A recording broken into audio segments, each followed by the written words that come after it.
Bienvenue à toutes et à tous, je suis Marius, j'espère que vous allez bien.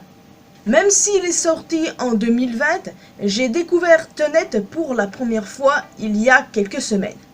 Et croyez-moi, il faut avoir le cerveau connecté pour le comprendre.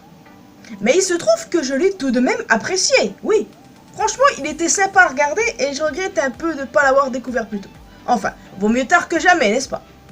Quoi qu'il en soit, je suis là pour vous faire part d'une théorie intéressante concernant ce film casse-tête et je vais me centrer sur le personnage de Neil, mon personnage préféré du film. Et vous savez, je pense de quoi je vais parler, c'est pas une nouveauté. Neil, incarné par Robert Pattinson, vient aider le protagoniste, interprété par John David Washington, simplement dénommé le protagoniste, dans sa mission pour sauver le monde. Au fil de l'avancée du film, on a la sensation que Neil en sait plus que le protagoniste. Sensation qui se révèle exacte dans les derniers instants du film puisque Neil expliquera dans un twist émouvant au protagoniste et qu'il a en fait été embauché par ce dernier dans le futur et qu'il le connaît depuis des années. Le protagoniste l'a même formé pour qu'il aide sa jeune version, la version du protagoniste que l'on suit dans le film, à sauver le monde. Oui, je sais, c'est casse-tête, mais c'est intéressant. Une jolie histoire d'amitié qui prend une toute autre ampleur si l'on en croit une célèbre théorie. Selon celle-ci, Neil aurait une toute autre identité. Il serait Max, le fils de Kat. Bien sûr, ça peut paraître troublant, et pourtant elle fait sens durant l'ensemble du film, notamment si l'on s'attarde sur certains éléments. Déjà, premièrement, une interview de Christopher Nolan. Ce dernier a été interrogé sur Neil et il a répondu ainsi. On pense qu'il s'appelle Neil. On ne sait jamais vraiment ce qu'il se passe avec ce genre de personnes et leur identité. Au départ, on pouvait supposer qu'il faisait allusion au métier d'espion, Neil en étant un, et les espions changent très souvent d'identité, évidemment. Mais et si l'une de ces identités correspondait à Max, le fils de Kat? Deuxièmement, les coupes de cheveux du gamin et de Neil sont pratiquement identiques. Pas suffisant, hein. Le personnage de Pattinson est l'un des seuls personnages, parmi les principaux, à ne jamais être situé au même endroit que Max, ou simplement dans une même scène. Évidemment, cela serait lié à l'idée du paradoxe temporel où, pour éviter toute annihilation, deux mêmes êtres ne doivent en aucun cas se toucher à même la peau. Troisièmement, le film se clôture sur le protagoniste, le regard posé sur Kat et Max sortant de l'école librement et ensemble, laissant penser qu'ils seront amenés à recroiser la route du protagoniste. Et puis qui sait, peut-être qu'un jour on aura une suite. Ce qui nourrit le plus la théorie, c'est le lien entre le protagoniste et Kat. Tout au long du film, que ce soit bien amené ou non, on sent qu'il y a une romance naissante entre les deux personnages. On peut donc imaginer que le protagoniste s'est lié d'amour, ou du moins d'amitié, avec Kat dans le futur, et qu'il a fini par comprendre que Max est une version jeune de Neil. Il sera alors obligé de le guider vers des études spécifiques. D'ailleurs, Neil explique dans le film être diplômé de physique quantique et de le former à sauver le monde dans le passé. Des éléments qui expliqueraient alors les phrases finales de Neil affirmant qu'il connaît le protagoniste depuis des années et qu'ils ont fait les 400 coups ensemble. Le protagoniste a peut-être été son beau-père ou une sorte d'oncle de substitution. En tout cas, il est possiblement devenu la figure paternelle du jeune Neil. Max, enfin voilà, vous avez compris. Cela viendrait également confronter la raison pour laquelle le personnage de Neil est dévoué à la cause du protagoniste et qu'il est prêt à se sacrifier pour lui. Après tout, ce dernier a tout fait pour sauver sa mère et lui-même dans le passé. Il se sentirait donc redevable et aurait grandi avec cette idée en tête. Neil sait que son sacrifice lui permettra aussi de sauver le monde, sa mère, lui-même et de vivre l'amitié qu'il a partagée durant des années avec le protagoniste. Et que lui, jeune, pourra donc revivre dans la boucle temporelle à venir.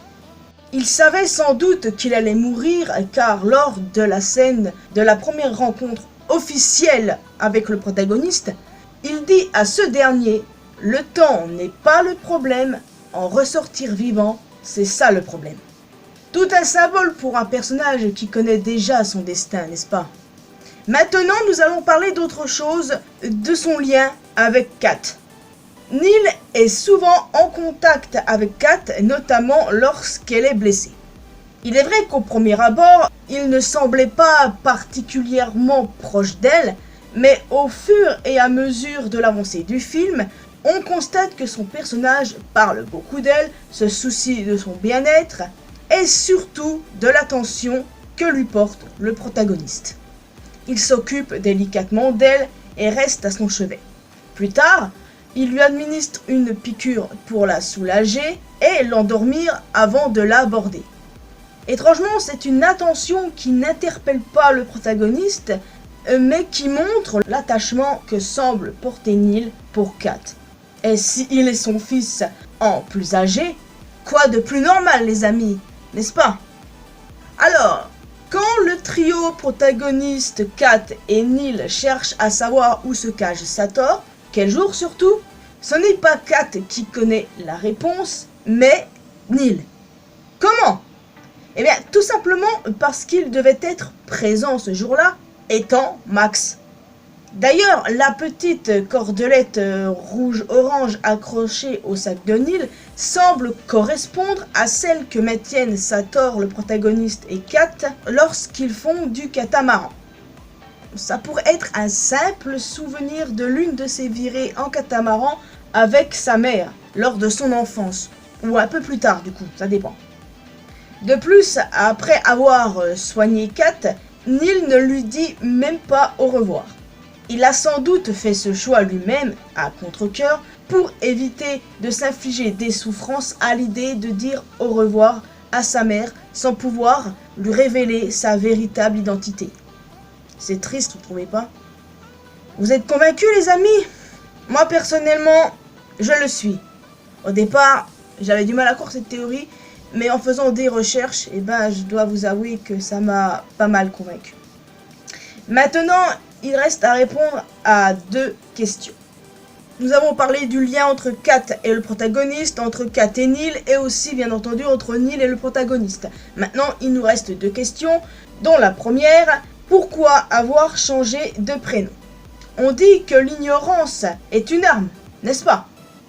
Il ne faut pas non plus oublier l'une des phrases que Neil dit au protagoniste, « Si je te l'avais dit, tu aurais peut-être agi différemment. » Et il y a ensuite un autre élément, pourquoi avoir choisi Neil précisément comme nom? Eh bien, Max serait simplement un diminutif de Maximilien. Et prenez les 4 dernières lettres de Maximilien et mettez-les à l'envers. Ça donne le nom Neil. Donc finalement, c'est peut-être pas un hasard quand on y réfléchit. Et la deuxième question, qu'est-ce que cela apporte au film? Eh bien, si Neil est bel et bien Max, alors les intentions du personnage deviennent plus claires et plus émouvantes. Il ne se bat pas uniquement pour sauver le monde, mais aussi pour sauver sa mère et se sauver lui-même. Pour être honnête avec vous, quand j'ai regardé le film, je n'avais pas encore cette idée en tête, je n'avais pas réfléchi à ce point. Je peinais déjà à comprendre ce qui se passait. Alors vous imaginez, il m'aurait fallu un deuxième visionnage et peut-être que là j'aurais compris. Mais bon, ce n'est pas une théorie que j'écris moi-même, mais une théorie qui existe déjà depuis longtemps et dont j'avais envie de parler et à laquelle je crois. Et j'ai un peu honte de vous dire que, honnêtement, j'ai immédiatement shippé Neil et le protagoniste dès mon visionnage, quoi. Mais là, ça change tout avec cette idée en tête. Je me demande vraiment si un jour on aura un Tenet 2. Déjà que j'ai peiné à comprendre le premier, donc imaginez le deuxième. Mais voilà, quand j'y pense, cette théorie fait pas mal de sens. Le gamin est un peu random. Et qu'il soit nul en fait, s'expliquerait totalement. Ça expliquerait beaucoup de choses concernant ce personnage. Mon personnage préféré du film, Robert Pattinson s'il te plaît. Ah, j'ai totalement craqué sur ce perso. Enfin, n'hésitez pas à me donner votre ressenti concernant cette théorie. Qu'est-ce que vous en pensez? Et qu'est-ce que vous avez pensé du film en lui-même? Parce que, mine de rien, j'hésitais à faire tout de même une vidéo où je donnais mon avis sur le film. Mais très honnêtement, j'ai skippé ça, c'est beaucoup mieux. On va se centrer sur autre chose et j'ai bien fait de me centrer sur cette théorie-là. Donc, maintenant que ceci est fait, la section commentaires est à vous. Et bien entendu, n'hésitez pas à laisser un petit pouce bleu, ça fait toujours plaisir les amis. Vous pouvez me retrouver sur mes réseaux sociaux, Facebook, Twitter et Instagram. N'hésitez pas également à rejoindre la communauté mariusienne sur Discord, si vous le souhaitez. Et surtout, le plus important, abonnez-vous à cette chaîne ainsi qu'à ma chaîne secondaire pour qu'on puisse se retrouver dans une prochaine vidéo. Portez-vous bien les amis. Et ouais, un deuxième, voire un troisième visionnage s'impose pour Tenet. Allez, ciao.